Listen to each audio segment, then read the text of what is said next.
again, my dear and wonderful friends. Time for another episode of Rick Henry's Talk Show. This time, I am so excited to welcome disco legend D.C. LaRue. D.C., which stands for David Charles, had his first big break in 1976 when his single, Cathedrals, topped the dance charts in the United States and also charted in Europe. Hello, DC. I am so excited to have this opportunity to talk with you.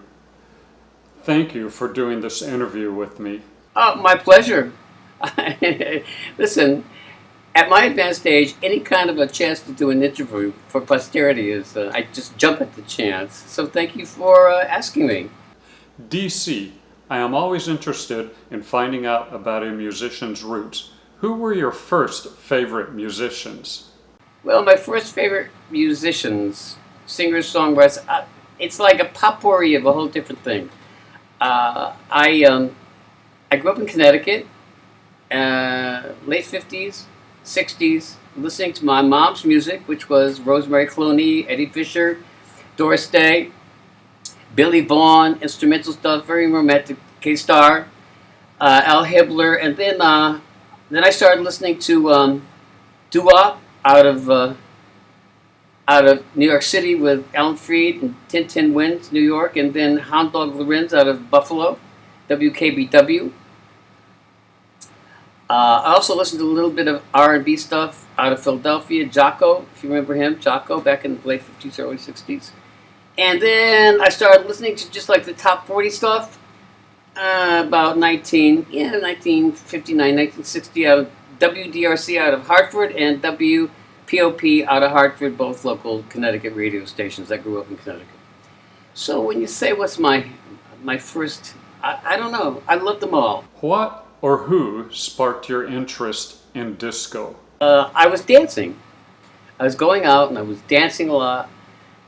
And it became a big part of my life. I remember I was working for John Lennon, and he was going out with May Pang, and then he broke up with May and went back with Yoko, and at which point May and I had become friends.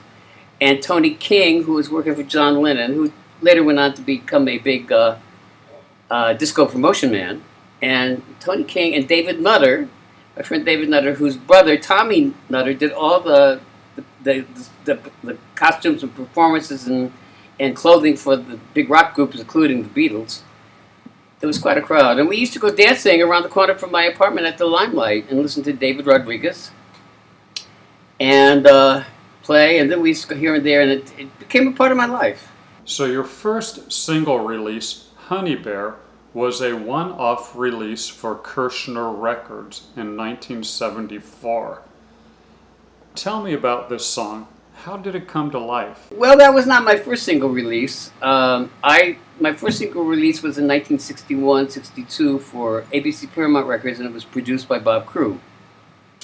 He took me right out of high school. I was a senior in high school, and I sent him a demo, an acetate demo. It's a cute little story, but I'm not going into it now because it takes forever. So I sent him a demo, and he called my apartment. And he said, my mom and dad and my house in Connecticut. He said, I heard your demo. I love it. So he said, come on in to New York City. I want to meet your mom and dad, because I was a little kid. I was like 18 years old. He said, maybe we can record you. So my mom and dad drove me into New York City. We went to Bob Crew's office, and he signed me. And that was it. It didn't take a minute. Donnie Kirshner, I was working as an art director, and I was always writing songs. It's just, walk around the street writing songs. In my basement when I was a kid, when I was 9, writing songs at the piano in the basement, and it just flowed out of me, And I remember when the little walkie cassette players came along. Oh, I was so happy because I would write songs in the street, walking here and walking there, driving in the car, I'd always write songs, and then I'd forget them immediately, But now with that little cassette recorder, I could record everything, so I recorded all my songs. And so I had a bunch of stuff, and I was working as an art director for Big Three Music Print Division, MGM, and they had signed the Kirshner organization to a print agreement, publishing agreement, and I was the art director for that division because I had gone back to art direction because I had failed so incredibly over the years with my pop singles, and so and Wally Gold, and so I met Wally Gold up at Kirshner Records, and Wally had famous guy produced Kansas and Barbra Streisand and Neil Sedaka. I mean, excuse me, he big star producer, wonderful man, a wonderful, wonderful, wonderful, gentle, loving man, and so he I said to him, I said, Wally, after I had finished with, presenting him with the artwork or whatever project it was, I said, Wally, I said, I write songs. You want to hear something? And he said, sure, David, sit down. And I sat down and I played him like 4 or 5 songs. He said, let me take you to Donnie, Donnie Kirshner, who was huge. He had a huge television show, a rock concert, and he had his record label. And he was an industry giant. And all the music, he made all those hits in the 60s. Oh, Carole King and Neil Sedaka. And I hate to think of all the successes he had. And so he took me into Donnie Kirshner, Donnie's huge office. And Donnie behind the desk. And Donnie said, are you prolific, young man? I said, sure, yeah, I'm prolific. I write all the time. I just don't record them. So I sat down and played the same songs for Donnie Kirshner, and they signed me. The next day, they called me back and they said, we've got an agreement. So then I had 4 songs.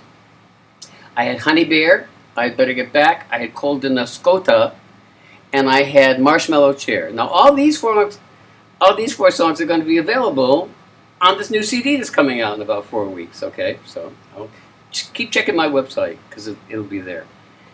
And it's interesting because of all the singles I released or recorded through the years, and there were quite a few of them, as you will soon find out.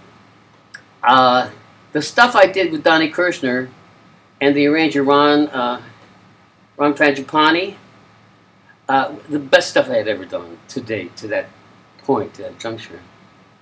Incredible pop records. I mean, just flawless. Honey Bear, but I was always a victim of whatever was happening because right at that juncture when Donnie was distributing Kirshner records through RCA, and their agreement had run out. My record was released. It had 2 months more to their contractual agreement. Then Donnie found Kansas, and he auditioned Kansas for Columbia, CBS, for distribution for Kirshner, and they got crazy about Kansas, that group, the rock group, and so Kirshner changed distributors. They went from RCA to CBS, which is Sony now, and that was the end of my record. What we have now is so clear, honey bear, the good times right here, honey bear, the good times right here.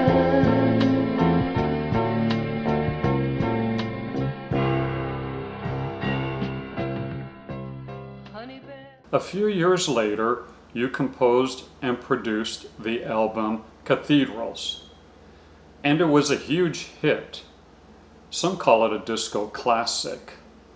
What changed in your musical direction or strategy with this record? I was dancing, like I said, I went dancing a lot, and I was at David Mancuso's Loft, very famous disco here in Soho, in New York City, on Prince Street, 99 Prince Street. And I was there with my friend Steve DeQuisto, a couple of other people, all very high, my reckless youth, my indiscreet youth, very high, wild, middle of the night. And David Mancuso, the DJ, used to like to end the record, a little silence, and begin another one. And if you're really high and you've been dancing like a crazy person, and the music stops, it could be 2 seconds, and it seems like an eternity. So he stopped the music. It couldn't be more than 5 seconds. When he started the music, the dance floor was packed, shoulder to shoulder. And the entire dance floor threw their hands up in the air and were screaming, "Hey!" Whatever the song was, I don't remember the song.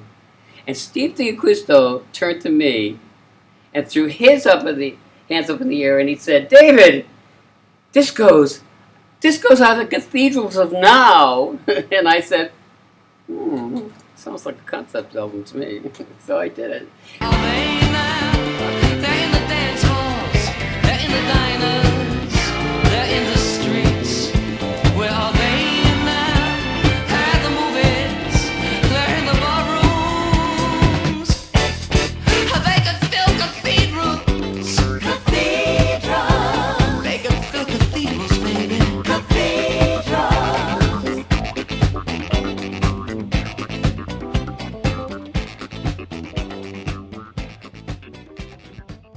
Cathedrals gained a huge amount of club airplay, which elevated you to star status. How did this change your life or opportunities? Well, it gave me an opportunity to do everything I loved. And also, my record company sent me to Europe 3 or 4 times. And I had seen Europe I had been all over Europe in about 73, 74. And it gave me an opportunity to go back as a celebrity, as a disco star. The European were different, but I did a lot of TV in Europe. I did a lot of TV in Canada, in Montreal. I visited discos, but once again, I performed at the Lyceum Theatre in London, and the Palace in France, in Paris. Anything else? No, but those are 2 exceptions. And I went back to Paris many times. Boy, did they really liked me in Paris. I don't know. I just went back about a year or 2 ago, and they're still the same old French crazy D.C. LaRue fans. And England, and of course England. England. I was never unpopular in England. My music, cathedrals, whatever, has sustained its interest on the English music scene and maintained an energy for 42 years, and merry old England, and I'm so thankful, and I appreciate it so much. There are a bunch of really hip people over there musically. Hot on the heels of Cathedrals, you released the T-Dance, and that album was another huge hit, with every track topping Billboard's dance charts. T-Dance was the second album, correct, and but I had written an awful lot of those songs prior to Cathedrals. Now I can give you a couple of them. A Face of Love I had written, and that was one of the songs I sang for Wally Gold when I went up to audition for him for Kirshner Records. Let's see, a couple of other songs. What was on? Bad News, another song that I had written with my friend Eddie Epstein long before Cathedrals. So with T-Dance, it was a salute to dance music of all kinds. It wasn't like a Broadway show thing. We were planning on maybe mounting it as a review. Never came to fruition for various business reasons. But it was never after a Broadway show. It gave the impression of a Broadway show, but it really wasn't. It was a salute to dance music of all kinds. And if you carefully look at the tracks, there's the foxtrot, there's a waltz, there's just rock and roll dancing, freestyle dancing, there's hip hop dancing, there's sambas, there's rumbas. So listen to it. The whole thing is just every cut is a different dance form, style. It goes from disco, Don't Keep in the Shadows, real heavy duty Bee Gees disco kind of stuff, dance stuff, to Oh Ba Ba, Brazilian samba. And I had heard Oh Ba Ba when I was in Rio that summer, the beginning of that summer, and I loved that song, and so I brought it back and I wrote it, an English lyric, and I did that. So that's what T-Dance was. It was a tribute to the dance. So and it was very successful as well, because you're right, most of the tracks, individually topped the charts somewhere in the world. One of the most exciting aspects about the T-Dance was Lou Christie providing guest vocals on Don't Keep It in the Shadows. I am a big fan of of his 1966 hit Lightning Strikes. Lightning strikes again. Well, I can't sing. How did you become associated with Lou Christie? When I came into New York City in 1961, recording for Bob Crew, he had a secretary. I hope you don't mind these long stories. He had a secretary. Her name was Harriet Wasser. She recently passed away. God bless her soul. Bob just recently passed away too. Harriet was also kind of like a co-management by a singer called Bobby Darin in the Bronx. And he had just come out with a record called Splish Splash. And she adored Bobby Darin, and she adored me, and she adored Bob Crew. And, oh, D.C., oh, Bobby Darin, oh, Bob Crew, you know, one of those. But she was a secretary, too, you know, like a management person. And so she took me to the Brooklyn Fox, and she took me backstage to meet her darling Bobby Darin. Because she wanted me to meet Bobby. Well, first of all, Bobby Darin, flawless. And I think if there were any one vocalist of his genre that could have out Sinatra, it was him. Unfortunately, he passed away. He had a bad heart. So, but he was, listening to Bobby Darin albums, when he went from rock and roll to that pop stuff, you know, That's All and Mac the Knife or whatever, he introduced songs to me that I didn't know and will now forever be a part of my life, you know, the American Songbook. So I'm there backstage. My long stories, they're never short stories. Aren't you sorry you asked? So I'm backstage with Harriet Wasser, and we're in the wings looking at the performers. And Fabian came on, if you remember Fabian, hot Fabian. And I'll tell you something, I was standing there and Harriet was there. And I'm watching Fabian, and he was the most gorgeous Philadelphia Italian kid from the block. I mean, we're talking, yeah, you see him in person. You know, it's like, but really, who's that hot? In person. And I'm sitting there, standing there backstage with Harriet and watching Fabian say, turn me loose, I say, you know. And all of a sudden I hear this voice in the back of me, and he goes, is that guy hot or what? I turned around, it was Lou. And I said, is he hot or what? I want to be Fabian. I want to sing Turn Me Loose. And we were laughing or whatever. And from that moment, boom, we became fast friends. 1961, and we've been friends ever since. And he's always been a part of my life. And when, just a wonderful part. You know, you mentioned Lightning Strikes was the big hit. No, he started off with Two Faces That Buy and Gypsy Cried. Oh, please. His string of hits is as long as my own. And he's still performing today. Yeah, big, great performer. Oof. And so we became fast friends. He always was a part of my life. He went to England, he got married, came back, moved to Philadelphia, had kids. Now at that point, when he was in Pittsburgh, went to Pittsburgh, had kids, and at that point, because the disco thing got so hot, and he had moved back to Pittsburgh with his wife, who he married in England, to raise their two children, Chris and Bianca. And Lou got in touch with me. He's always been in touch with me. I've had his phone number all my life. His personal phone number all my life. And so he says, whoa, we got a disco here in Pittsburgh, and I'm helping manage it and book it, and would you like to come and perform? And I never performed at disco. He's like, the worst. Oh, you don't perform at discos. They're there to dance. So so I said yes. How could I say no to Lou? So I went there to Pittsburgh. I had photographs from the event.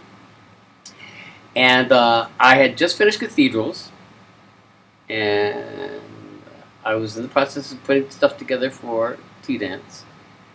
And Aram had written a track that he wanted me to write a song over. And I said, well, come into New York for the weekend, and let's write a song for T-Dance. We had never written, you know, we just always been fast friends. So he came into New York City, and he came to the apartment, and we got a little bit high, and we were on the rug, and he came up with the title, Don't Keep in the Shadows. It's all about don't hide the pleasure of dancing and going out and partying. Don't keep it in the shadows. Share the dance floor experience. The danger that we're tasting is sugar to my tongue. Don't hold it down at nighttime. My life has just begun. The pleasure that we're feeling now Is all the right and all the wrong. You know that I look good in it, so let me wear the secret. Of the night and light of dawn. Keep it in the shadows. Keep it in the shadows. For life shedding. Keep it in the shadows. Let's talk about the track Indiscreet. First off, I want to comment on how out of sight those horns are.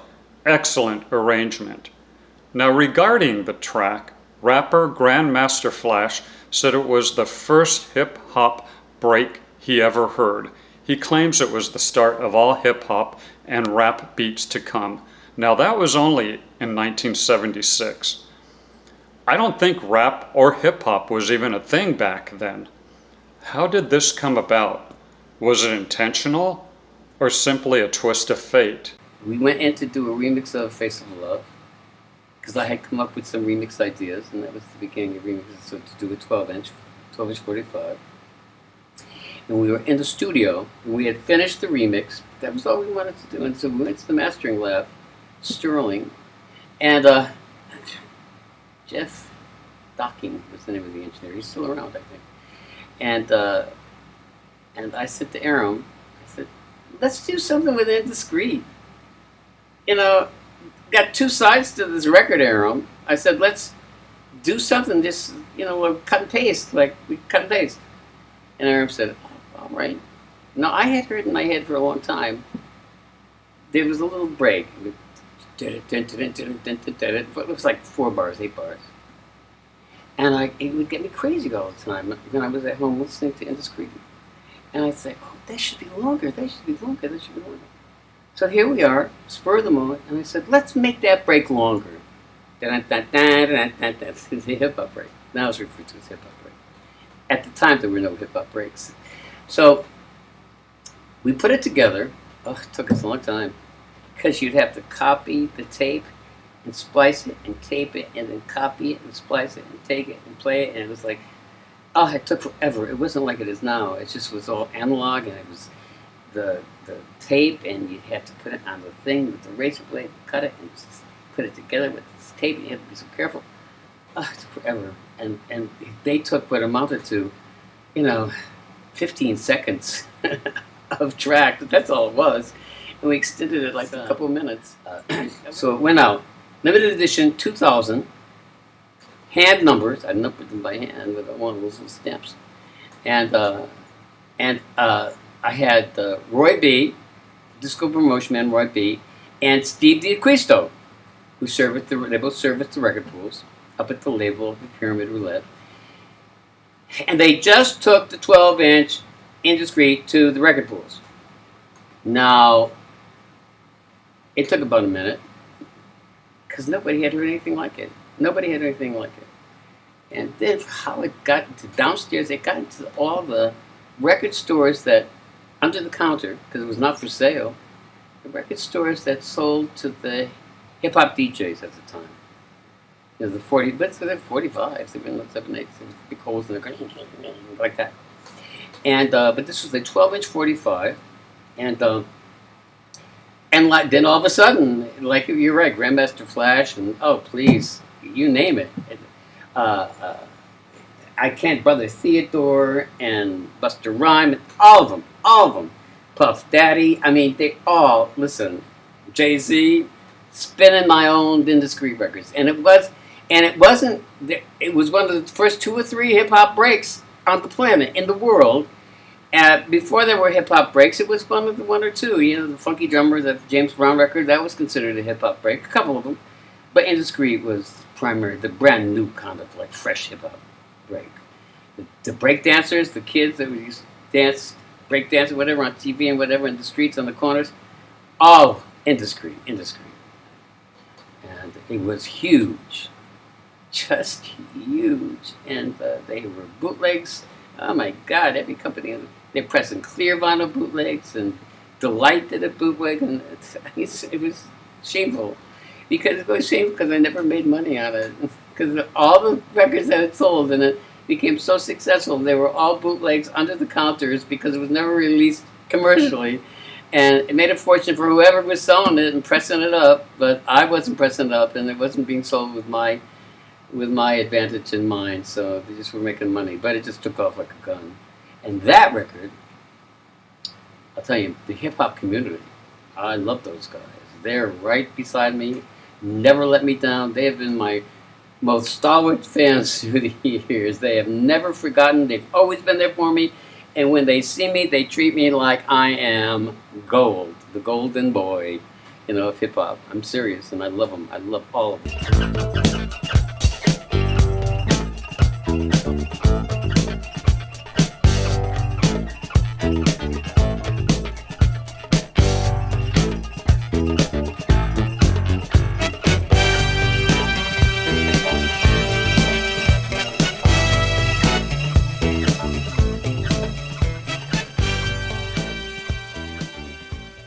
In 1978, you found a new avenue for your music. One of your songs, Do You Want the Real Thing, appeared on the soundtrack for the film Thank God It's Friday. In 1978, to answer about Thank God It's Friday, in 1978, something happened at the record company. I don't want to go into this long story. It happened at the record company, and the guy who was in charge decided he didn't want to handle the Pyramid Records anymore. He didn't want to be involved with it. He didn't want to be involved with disco. He just recently had gotten married. His wife was pregnant, and he wasn't feeling well. So he was an older guy. He married a gorgeous Playboy bunny. And so he called me to his office, and he said, "Yo, D.C., he said, I hope you don't mind, but, And he said, what would you like to do? Because I still had albums to do for the Pyramid. And I said, I want to sign with Casablanca. So I want my records to go out of Casablanca. And he picked up the phone. True story. He picked up the phone. Got Neil Bogart, president of Casablanca, on the phone. And he said, I'm sitting here with D.C. LaRue. And he'd like to record the rest of his recordings, his albums for Casablanca. And Neil said, What are you kidding? Of course. He was on a speakerphone. He said, yes, D.C. LaRue, oh my God, cathedrals. D.C. LaRue, send him out here. We can get him out here. And Morris looked at me, he said, we want to go out there. He said, yes. And I said, whenever. Because Neil said he had a movie that he was finishing up that had 2 places on the soundtrack. And if I got out there soon enough, that I could have these 2 spots. And they had the click track, when they do a film, that click of the tempo of the music that should be there. So I flew out to California and to do Thank God It's Friday, 2 songs, just like that. Okay, so it's 1979, and now you've released 4 studio albums. All 4 have been wildly popular, and you are a dance club icon.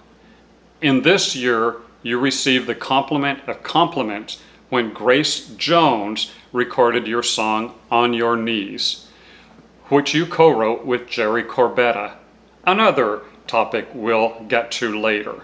Tell us about Grace Jones. She has this wonderful dark mystique about her, which I love. What's the backstory on this song? You want to know about Grace? Grace Jones and D.C. LaRue, huh?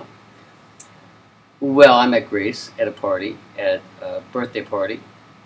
Arnie Smith, a promotion man, disco promotion man, was in New York. Grace was managed by a married couple, Cy and Eileen Berlin. And they had hired Arnie to do promotion for Grace's first record, That's the Trouble, I Need a Man. So Arnie was going to the birthday party for Grace, and he said, do you want to come with me? You can come with me to Grace Jones' party. Meet Cy and Eileen and meet Grace and whatever. I said, yeah. So I got to the party, and it was great fun. And I got to meet Grace, and it's like my thing with Lou. We sat down and we looked at each other. It was like we had the best time together. Grace was so outrageous for that period of time that she moved on to other things. She had her kid. You know, lots of times that stops everything. So she got pregnant. She had that child, her son. But right up until about that time, we were very, very close. We had some great fun. She'd be performing at a club, and I'd go, like Les Mouches or whatever, and I would go there with her. When we arrive in the limousine, we go backstage, we get so high. Oh my God. I would get so high backstage with Grace that when she was time for her to go on, I would be so high that I couldn't get up on my feet. I couldn't move. I couldn't leave the dressing room. And she would get up and do a show, and she was higher than I was. And that's the truth. So we were out in California, and Bob Caviano was doing her agent booking work. And he was out there, and I had gotten friendly with Bob, just socially friendly with Bob, and he was the disco industry guy. And he called me up and said, "Let's have dinner. I'm here with Grace." So I said, "Okay, fine." So, staying at the Chateau Marmont, and we went out to dinner, and we're having dinner. Grace. Oh, she was so much fun to be with. She was so outrageous. She shocked one person after another. Oh, please. She was not beyond taking her tit out at the dinner table. She was great. And she started complaining to me. She said, "I'm doing a new album and I haven't got any material and nobody wants to write any songs for me because they don't get a good thing." I said, "Grace," I said, "I'll write you a song." And she said, "Oh, really?" I said, "Yeah, I'll write you a song." I had just come back from Puerto Rico, and I was walking along the beach, and I had come up with the title. I was walking along the beach, and I was going, "On your knees, on your knees, on your knees." And I was saying, "Oh, that's a good title for a song." And I just put it in the back of my mind. So then I got to Grace, and I'm having dinner with her. I said, I'll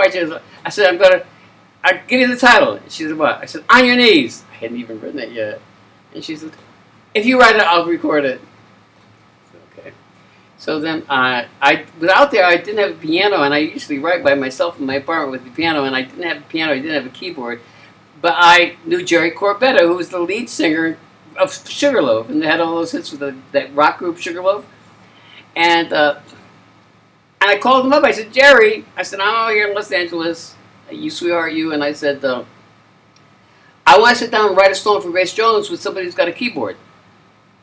We had never written a song before. We were just friendly, industry friends. I said, "Yeah, I have an afternoon." So I went over there. We sat down, and it took about 20 minutes to write the song. It took about it just flowed from the two of us. And we put on the tape. It was like half an hour's time. Jerry always used to say, "I made more money from that song working 10 or 15 minutes than I've done with my biggest hits with Sugarloaf." Okay, we put on a cassette, and I dropped it off to Grace. And I didn't hear a thing for 3 or 4 weeks. Not one thing. And then the next thing I know, I'm turning around and I'm being invited to Paradise Garage by Larry Levant, the DJ, because Grace is premiering her new single, 12-inch, "On Your Knees." I said, "You're kidding me. She recorded it?" She did. And that was one of the most wonderful evenings in my life. It was just talk about my dreams that I love to do. I was in the DJ booth with Larry Levant, Richie Kazar, Tom Severese, Nicky Siano, David Mancuso, all the big New York City DJs. Bobby DJ were at that event.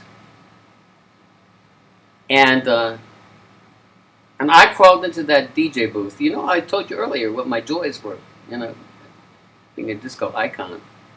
I walked into that DJ booth, and I got a standing ovation from those guys. Brought tears to my eyes. And then Grace did the performance. She came out and, oh please, she was like a little thing, a little doll, and she was dragged around the floor on this huge kind of ladder with this dress that, 20 feet tall, 20 feet high. And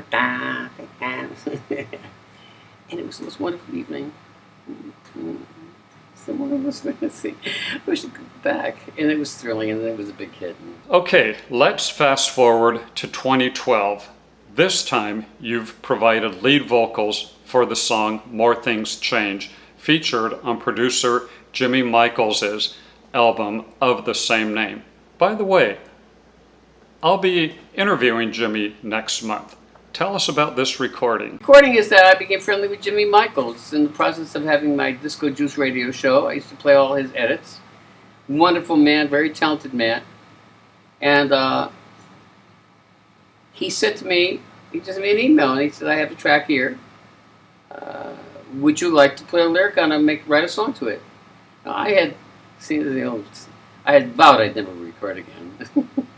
I don't want to record. I don't want to record again.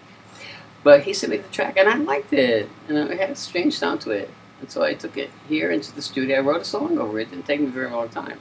And I'm always worried that it's going to take me too long. I don't write my songs very often. Some hair back in it. So, and it took a minute. And I took it, the track that he sent me, he had the track all done. And I took it to the studio, and I did the vocal here in the studio I work with in New York City in Lower Manhattan. And I sent him back the track with the vocal. And that's it. That's the story. He put it out. I loved that song. Ooh, I loved it. And I loved the bridge. I am no stranger to the strange and false illusions. And yeah, it was good. But the only problem with that now, I know a lot of DJs who played that around the world, and they get feedback. Unfortunately, Jimmy put it out on his own label, and it was very limited. If you're not on the right label with the right kind of distribution and the right kind of hookup at TrackSource or Beatport or whatever, you're pretty much at the mercy with like a disco record like that. And it got lost. It fell through the tracks. But I get people all the time. I get one DJ in Finland who says that he plays it all the time. All the time. And each time he plays it, gets a better reaction. And he said it should have been a hit, should have been a hit. Well, famous last story, it should have been a hit. And I recently was in touch with Jimmy, and he was thinking about maybe reshopping it. I have a big thing coming out with Defected Glitterbox, a big project coming out in about a couple months. And once I get that under my belt, and that's released, and I'll try to work on that Jimmy Michaels thing, because I love it. I mean, I have never not loved it. Or I wouldn't have done it in the first place. And I love the vocal, I love the effects on the vocal. You should listen to it if you haven't listened to it. Okay. Give my regards to Jimmy, he's a terrific guy. Since 2012, you've been hosting your own radio show called Disco Juice. Tell us a little about the show's format. Well, yes, indeed. It's going on. It's a long time now that I've been having Disco Juice, huh? I did it as a lark. I had a friend who was starting a radio station in Brooklyn, and they needed DJs. And he was the guy was a station mark. What a sweet man, and what a talented man, a brilliant, internet computer guy, software guy. And I'm not going to speak, I don't know his finances, but he must make a hell of a lot of money to support the station and have a family and a brownstone and gorgeous children and everything, but he's very successful. And like I said, a wonderful man. And he deserves everything he gets. And he works very hard for it. So he started the station because he always wanted to be a rock and roll program for a rock and roll station, and he never got to do it. He went on to bigger and better things, let me tell you. And so my friend took me out there and introduced me to him. And they were looking for somebody to fill up Saturday nights. And I said, I'll do a disco show. And he wasn't a big disco fan. Disco show. But his mother was a huge disco fan. And he told his mom, I'm thinking about doing a show with D.C. LaRue. And she went, oh, D.C. LaRue, do you want the real thing? So I got the show. Not because he was such a fan, but because his mom, makes me old, huh? Because his mom was a big fan. And so I started out. And my feeling behind the show was that I have so many wonderful disco tracks. And disco music is so fabulous. This is before the real big comeback that we've been experiencing over the last 4 or 5 years, because the show's like 8 or 9 years old. And I never really got to listen to them, And what the hell else was I doing Saturday night? Except this would give me an opportunity to play disco music for myself and my friends on a Saturday night. Hello. And put me in one place for 3 hours that I would listen to my music. Because I had stopped listening to all my great disco music. I was, you know how you get. So that's what I started doing. And I can tell you that now, if you go to SoundCloud or whatever, you see I've got like a 250,000 listeners or whatever. Around the world. But the thing was is that for the first 6-8 months, I knew all of my five, count them, five listeners by their first name. And it was really dismal. And I remember one of my friends, John, said to me, "Why do you keep doing that show? And you got 5 fucking listeners after all these months." And I'd say, 5, 10, it was maybe 15. And I'd say, "I'm doing it because I love the music. And it gives me an opportunity on a Saturday night to clear away 3 hours to play my favorite music." And so that was the concept, and that was the motivation, and that's what it still is today. Today I play more current stuff, more current remixes. But I like the last couple of shows I did, just hardcore disco, 70s disco, and I love that too. I get good reactions. I do get good reactions. And now, like I said, when I check with Mixcloud or SoundCloud, hundreds of thousands. I know, I'm keeping disco alive. Okay, DC, now for a little fun time. I ask all my guests this question. It's kind of my signature question. So here we go. If you could be a member of any television sitcom family, which would it be? I know the Goldbergs would be fun, because that's my era. That's my era of music, in my style. But I would be the old guy. Okay, DC, I want to thank you for taking the time out of your busy schedule to do this interview. It's been a pleasure getting to know more about you. Thank you very much. Thank you for letting me chat with you guys tonight. I must have gone for hours and hours and hours. I hope you're going to edit this down. But you ask me a question, I'll tell you the answer in detail, in elaborate detail. So everybody out there watching, taking the time to watch, stay well, stay safe, stay healthy during this crazy time of the pandemic, the coronavirus pandemic. And thank you so much. It's been a delight. Thank you.